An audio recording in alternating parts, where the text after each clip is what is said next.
Hello, everyone. Thank you so much for joining us for a Raincoast author Google Hangout with best-selling author Chevy Stevens. My name is Crystal Allen, and I'm a publicist here at Raincoast Books. Just want to go over a few housekeeping notes with you before we get started. We would love for you to interact with us online and ask Chevy all of your burning questions. You can do this in two ways. If you're participating with us on Google Hangout, on the left-hand side of your screen, you'll see a little tab that says Q&A. If you want to press that, it'll pop a box up on the right-hand side of your screen, and you can type all of your questions to us in there, and we'll ask the questions to Chevy live on air. The other way you can interact with us is on Twitter. Go on to Twitter and make sure you do @RaincoastBooks and @Chevy Stevens and use the hashtag #ThatNight. Megan will be moderating our Twitter account, and she will pass your questions along to us so we can ask them to Chevy live on air.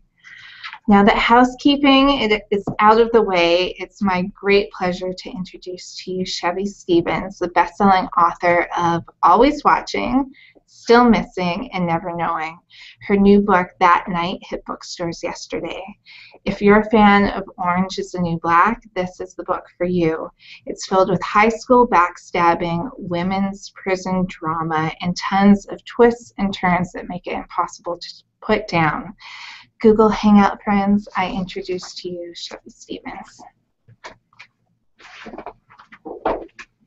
Hi, so as you've heard, I'm Chevy Stevens, and thank you very much for coming to our Google Hangout today.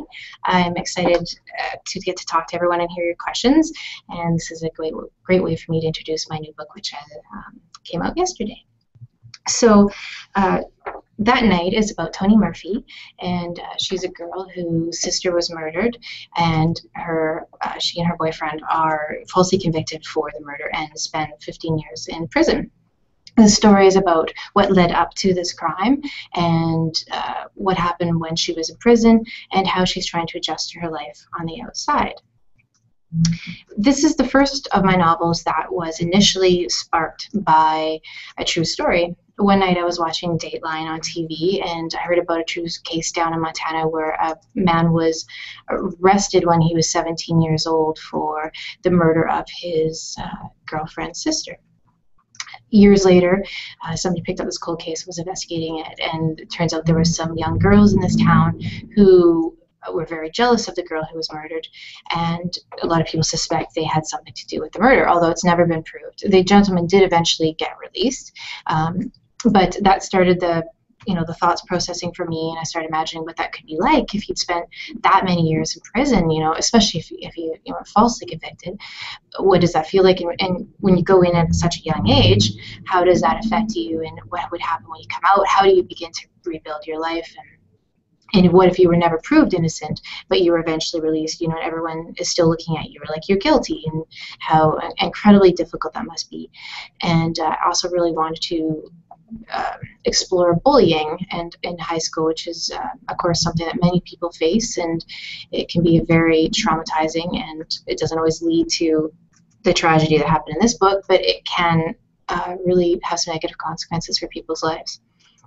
One of the difficult or the more challenging aspects of this book was writing the prison stuff, because those sections required a lot of research, and initially I didn't know if I wanted to tackle that because I knew it was going to be something that was difficult to access, but I did take on the challenge, and I watched lots and lots of Lockup.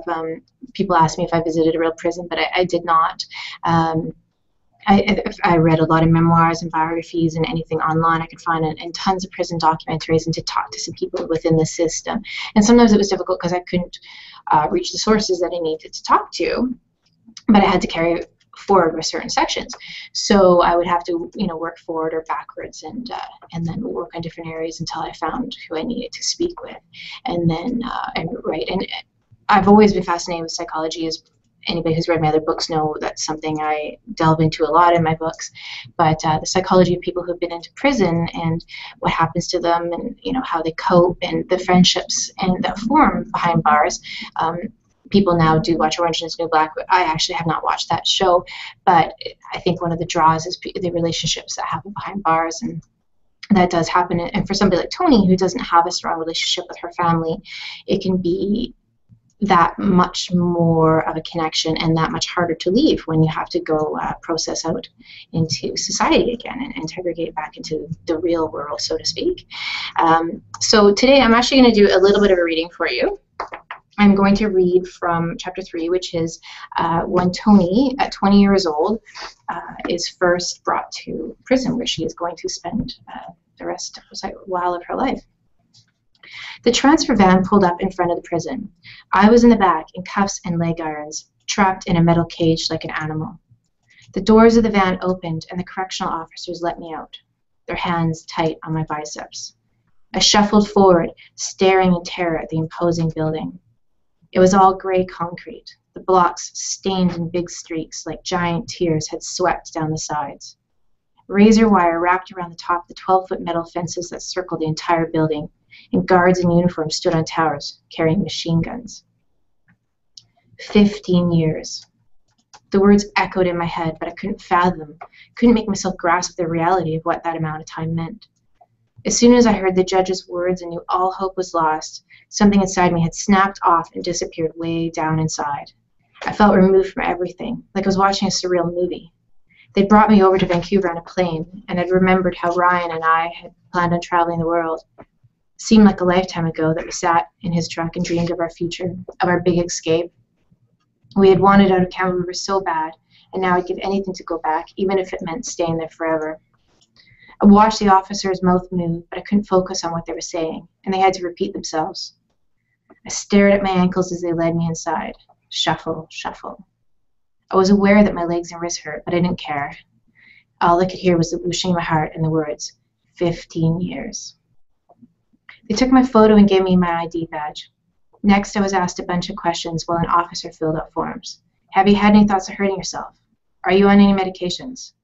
I answered no to all of them, but I was only half listening, only half there. In another room, 2 female officers ordered me to take off my clothes. I just stared at them. The mean-looking one with the bad haircut said, "Take off your clothes."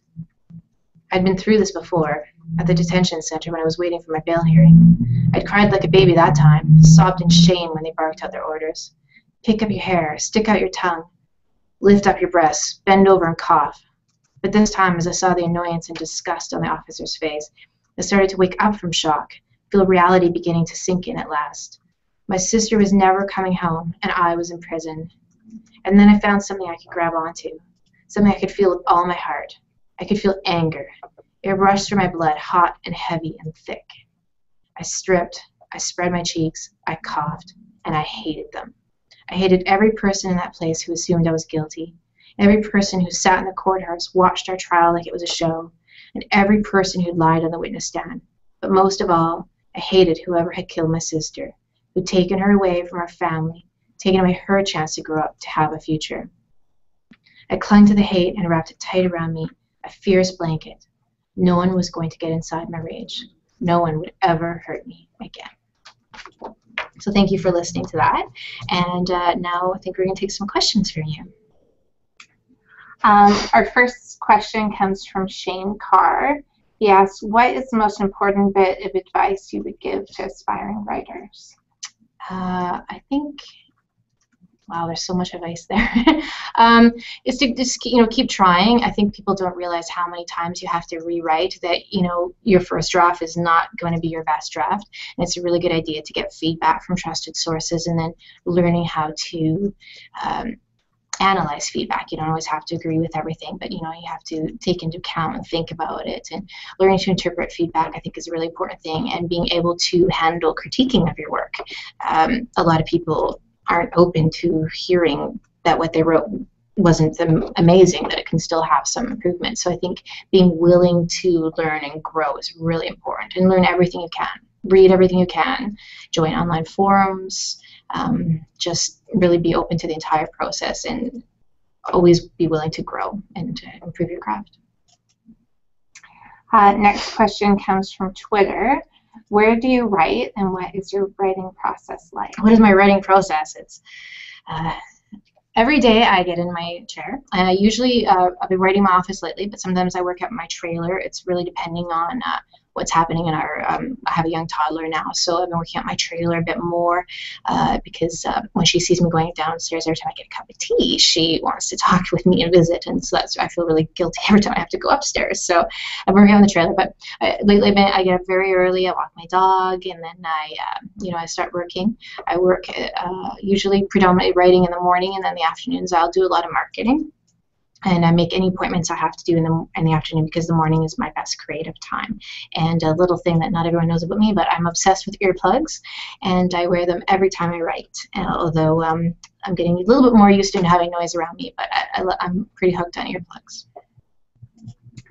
Another great question from Twitter. Can you give us a sneak peek into your next book? A little bit. I'm very superstitious until I'm almost finished. I'll be finished this summer. And I don't like to, I keep rocking my chair back and forth. Am I making you guys dizzy? I don't like to reveal too much about the book because it just scares me. I don't know. Until it's done, it feels like I'm going to jinx something. But it is about three sisters who run away from a very terrible home life situation and end up getting into even worse situation. I really wanted to experiment with sisters have a very close relationship, and then just what if you were in a position where you simply couldn't get help because of, well, I'm going to reveal too much. So you'll just have to see in 2015. Okay. Next question, also from Twitter. Did you interview people in prison for this book or anyone who had previously been in prison? I didn't interview anybody currently in prison, but I did talk to somebody who had been in prison in the past. I also got some books out of the library that were short stories, or there was one that was it was a good one because it was Canadian prisons, and it was all stories of different people who'd been incarcerated, and it was different interviews with each of them. So I learned a lot just by that way. I found I didn't actually need to go there as much and to have that personal connection as I thought I would. I was able to learn in other ways. We have another question from Shane Carr. Do you feel you've been influenced by your favorite authors? I think we're influenced by everything that happens in our lives. People, friends, just what we're open to. I think sometimes when I read a certain type of work, it makes me inspire to want to be better, to grow. But I definitely feel affinity more for Stephen King. I think he's very blue collar. He doesn't try to be. He has his own unique style, and I think that's, if I feel a connection with anybody, probably more Stephen King, although he writes horror. But if that night was made into a movie, I wish. Who would you want to see cast in it? Well, originally, I gotta admit, Ryan Gosling. But then I watched a movie called Country Strong, and there's a Garrett Hedlund, I think, is the male actor, and he did a very good job acting, and I think he would make a great Ryan. And then Natalie Portman would make a wonderful Tony, because Tony has a faux hawk in the book, and that's mostly because I would really much like a faux hawk, but I can't wear one, so I gave my character one. She also has some very cool tattoos that I wouldn't be able to probably get away with in my real life. And Natalie Portman can be very pretty, even though she has very short hair, and Tony's quite a small girl, so I think that I don't think there's many parts that Natalie Portman can't play, so she'd be wonderful. Which of your characters do you think is the most like you? Wow, that's a tough one. I think they all have aspects. Annie was a lot like who I used to be. Annie in Still Missing was a real estate agent. I was a real estate agent. She had a dog. She had a character home. A lot of her life was like me. Her voice, the way of speaking, sarcastic and dry humor, I felt a connection with. Sarah, she was married, or was going to be getting married. Her relationship with her husband or fiance was quite a bit, similarities to me and my husband. But her life story was not my story. And then Nadine, she is kind of like who I'd like to be. She lives in, if I had an alternate life, she has this gorgeous house down in Victoria. She does bonsai. I would have no patience to do that, but I really admire it, so I make my character do it. And she's a psychiatrist, actually, and if I was in a different field of work, I've always been fascinated by that, so I think I'd like to go back to school and do something along that lines, but I'd probably never make it through the 7 years or whatever of school. So, and then Tony in that night, we definitely have different high school experiences, and but she has a rescue dog named captain who's a pit bull, and she works at the shelter, and that's something that I believe in, and I really support people who work volunteer with animals. So I thought I like that. But Tony is a little bit more like who I would be again if I wanted to be somebody different. So I would be the rocking girl with the full hawk and the tattoos. What is your process for picking character names? Yes, that's always I try on lots of names. My husband calls it the name game, because I'll walk down and I'll be like, what about, Joe Black or whoever, and we'll try on different names, and I'll be like, no, and so sometimes it takes a long time. The book that I'm currently working on, the first draft, one of the characters had a different name, and it just never felt quite right, and I finally found her name. Tony was actually named for one of the women I know who works at the shelter who found my dog, and I wanted sort of a gender neutral name like that, and I asked her if she minded I borrow her name, and she said no. And Annie was named for my dog at the time, Annie, who was the love of my life, and was single at that time. So I named my dog, or my character, Annie, and different ones sometimes I'll name them for a friend, or I'll put a friend's last name. I sneak them all in there. There's an officer, Steve, in one of the books, and my brother is Steve. So it really depends. But I do spend quite a bit of time thinking about their names. Shane asks, speaking of turning your novel into a movie, have you ever considered writing a screenplay? I'd love to write a screenplay. I love Hollywood. I love movies. I'm a big movie buff. To go to a movie or to watch movies on TV, I just love that whole world. But unfortunately, it's a time thing, and it's also a different skill. And but one day, yeah, I'd really like to do that. But I write a book a year, so I just wouldn't have time at this stage in my life. But if Clint Eastwood or Ben Affleck asked, I'd do it. If one of your books were turned into a screenplay, what would be most important for the screenwriter to achieve in the adaptation? That is sort of a difficult thing, because when you do sell an option book, unless you are very, very, very established, you don't have that much control usually.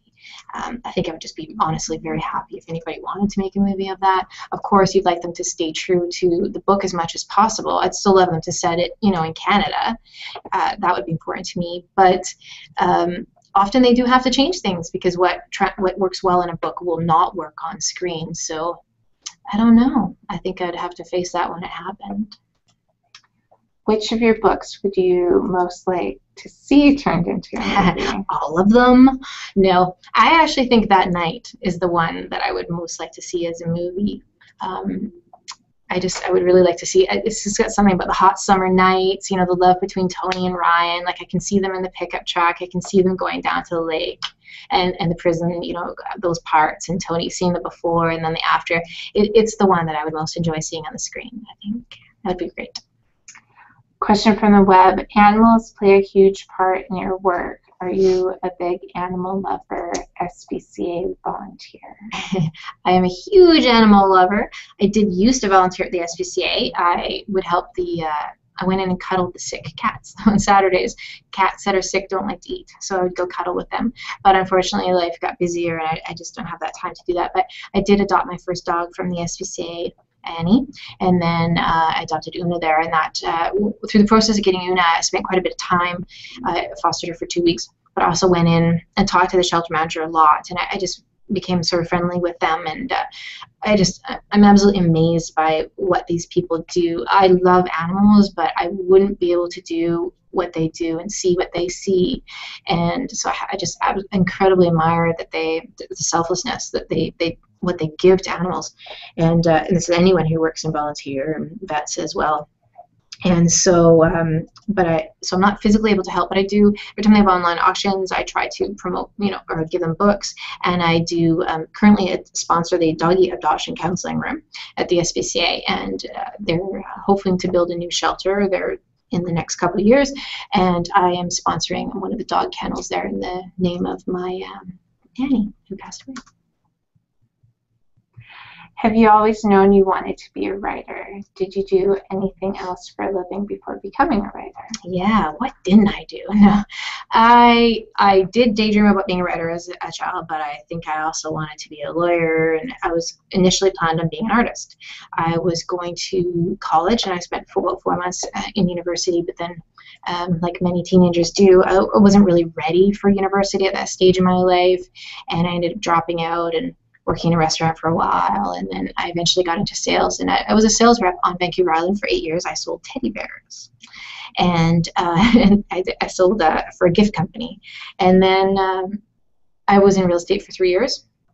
And that's how I got the idea for my first book, was at an open house. And I wasn't very happy as a real estate agent. So I started writing my book, and then within 6 months I left real estate and I sold my house and I started writing full time. And ironically, I ended up going back to work after I ran out of money 2 years later. And I worked for that same company again as a sales rep selling teddy bears. So I'd, get up early, write very terrible things that happened to my poor character. And then I would go sell teddy bears all day. So I was definitely wearing two hats there for a while. And then I worked for a year when I was rewriting Still Missing, and then I eventually, when we sold a few more foreign rights in Germany, I took the chance and I quit work, and I've been a full-time writer ever since. When did you realize you wanted to be a writer? I don't know if there was a big epiphany. It was sort of like I did I wrote a lot in high school, and I liked it. And I daydreamed about it. My grandfather wrote a book, and it was sort of a fantasy, but I don't think I ever had a story. I didn't have a story yet.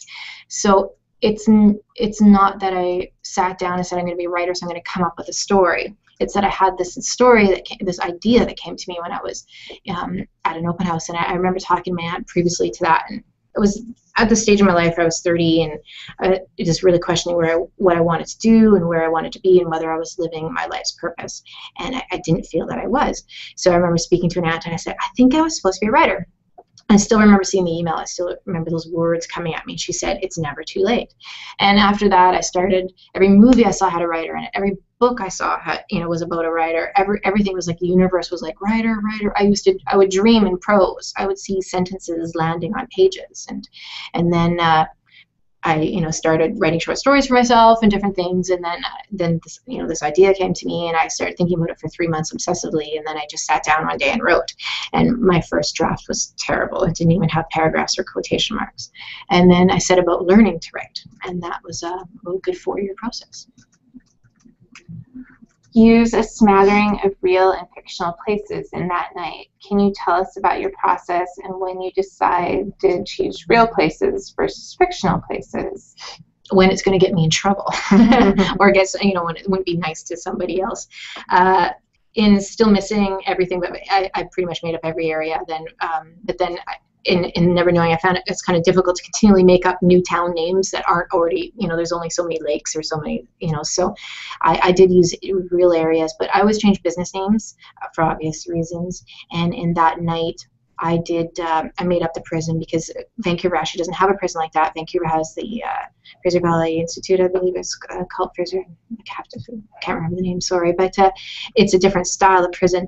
And I also changed, the halfway house and different things like that, and where she works. And, when always watching, I made up the hospital because, of course, I didn't want to base that on a real hospital. So I try to be respectful.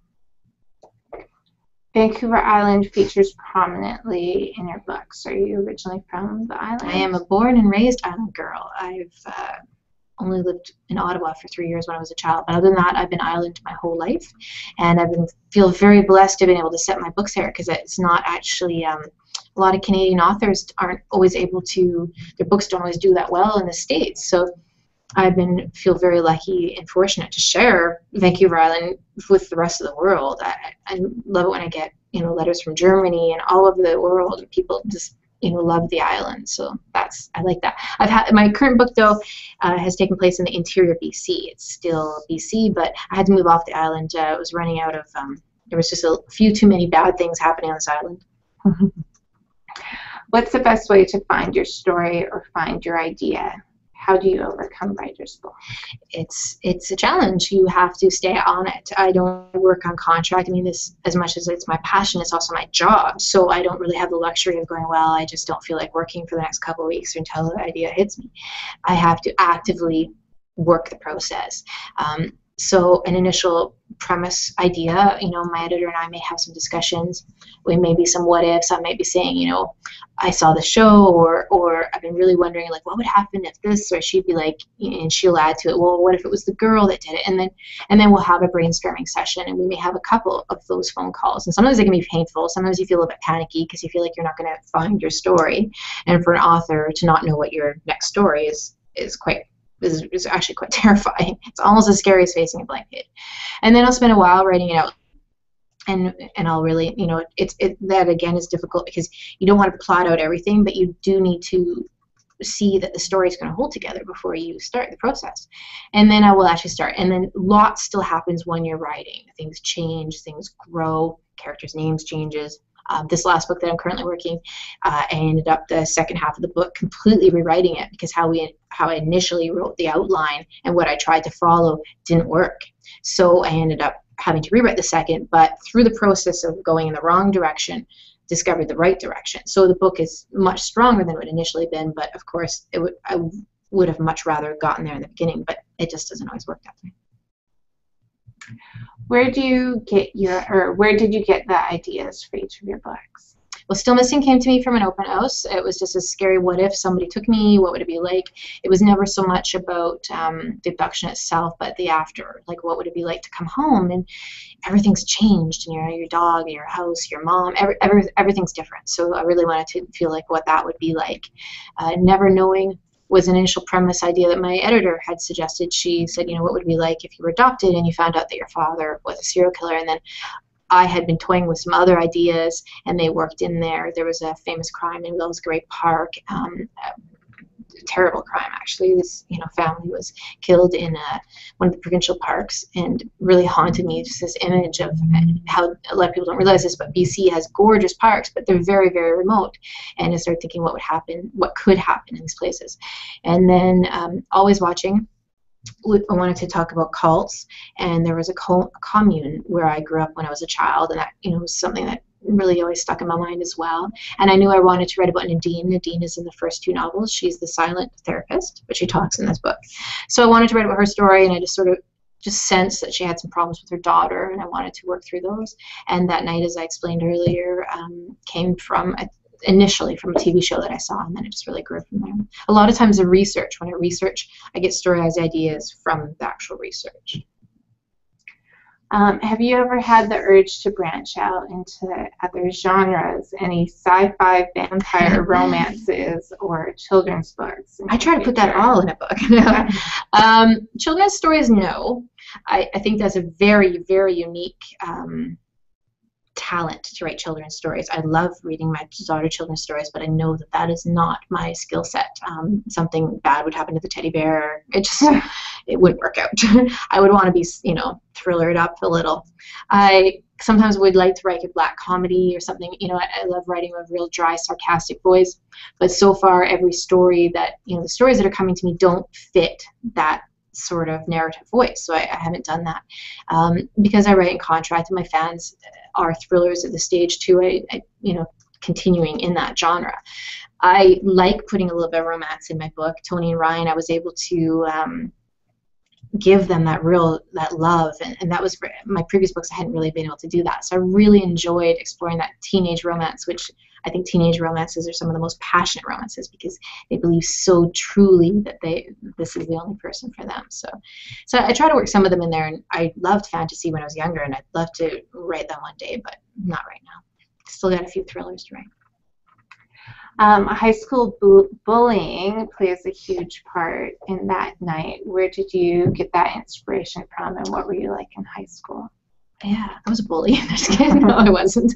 I did, again, a lot of research because I didn't want to just make up, silly things. And I wasn't really bullied in school, but I didn't really know my place. I was artistic, but I didn't really hang out with the artsy kids. And I got really good grades, but I didn't really fit in the kids who were, studying nonstop. And I wanted to be bad, to be honest. My brother was one of the cool kids, or what I thought was cool. Hung out back, with the trucks, and he had the leather jacket. And so I think I put Tony in that world because it was actually the world that I couldn't get into when I was younger. And I started smoking because my brother smoked. Don't worry, I quit.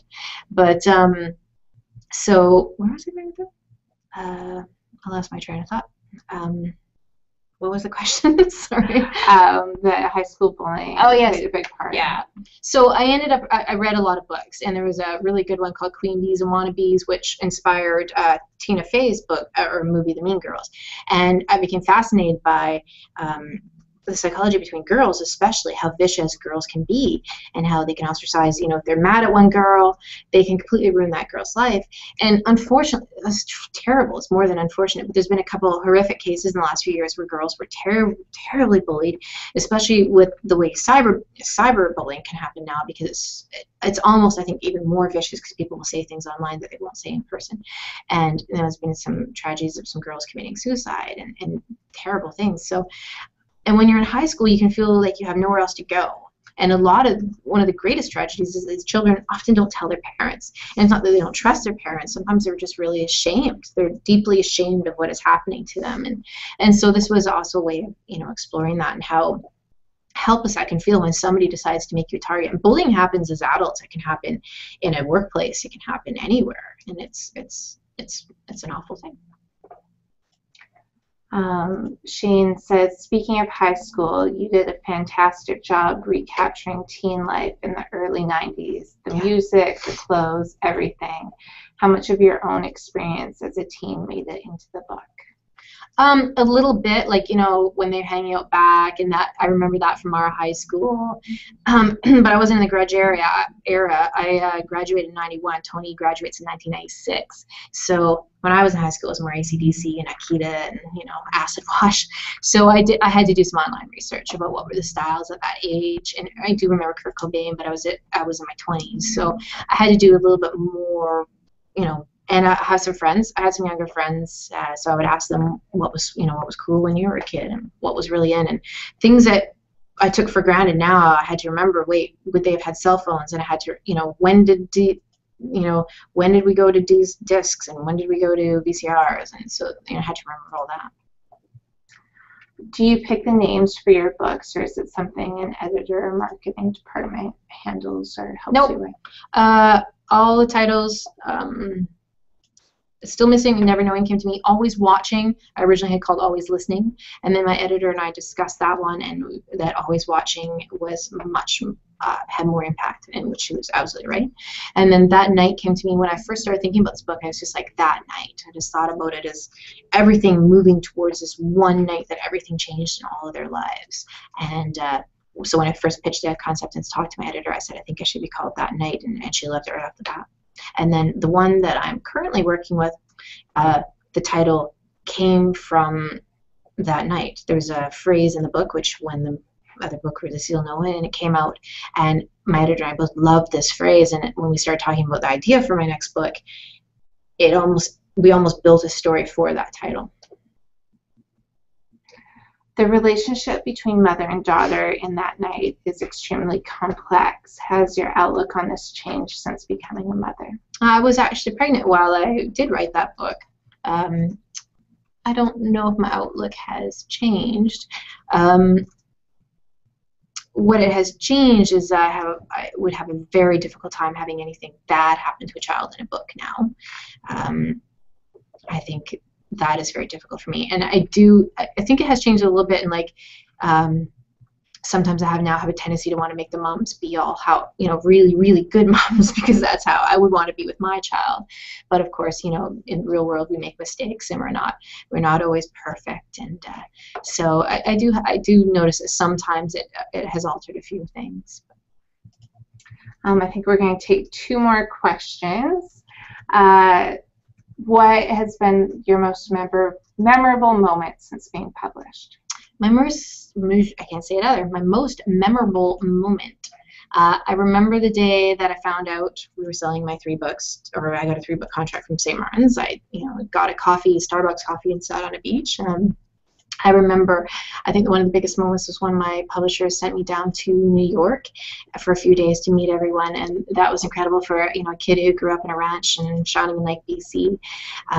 the whole time I was in New York, it just didn't feel real. I remember walking through Times Square with my agent, and I was just like, wow. And yellow cabs are zipping by, and it felt like a movie. It was very, very exciting. That was a big moment. And then I did win International Thriller of the best first novel category for my first book, Still Missing.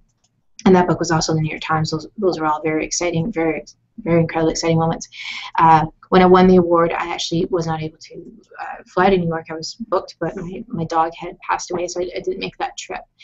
But since then, I've enjoyed that achievement. I have an add-on question for this. Can you tell us about the moment when you found out that you were going to be published for the first time? Well, it had been coming in a long time. So what people sometimes don't understand is like there's a lot of fear leading up to it. It was a long time. So the overwhelming feeling was more relief than joy. I think that at a certain point you start getting scared that it's not going to happen for you. And I had spent years, 4 years of my life and all my savings in trying to achieve this dream. Not to mention I've told every single person I ever worked with, and everybody in the community knew that I'd left my real estate job to write a novel. So there was a lot of pride on the table too. So I think one of the most, I was excited, but the most pivotal moment was just more like, a great amount of relief. Okay. Last question. Do you celebrate when a new book comes out? Can you walk us through what release day looks like in your world, and has it changed from book to book? Release day changes by what's going on in my life. In a perfect world, every release day would be magical. There'd be champagne pouring from chocolate flutes and strawberries and champagne. But in the real world, when never knowing the release day, I was in a vet clinic with my dog all day. And so that wasn't good. I'm going to cry if I talk about that one, so I can't. And when that night just came out, was release day Tuesday, my husband had the flu. So I was trying to write in my office and while watching my daughter, and my husband was sick in the other room. So it doesn't always happen that we celebrate on the actual day, but usually when I do my launch, which will be this weekend, and we have family and friends come to town, and we usually go out for dinner that night, and that is more of the celebration. So it's kind of like when you have birthdays and you don't have just a birthday day, you have like a birthday week. So I'm sort of having a launch week. So I'm looking forward to that. Are we done? I just want to, on behalf of Raincoast, thank everyone who logged on and participated in our Google Hangout. And of course, most of all, thank Chevy for being here with us today. And thanks for hosting. Answering everyone's questions and reading from her book. We're so excited about that night. If you haven't picked it up yet, you really should. It's a page turner and you won't be able to put it down. So thank you all very much. Yeah. Thank you, Chevy. Thanks.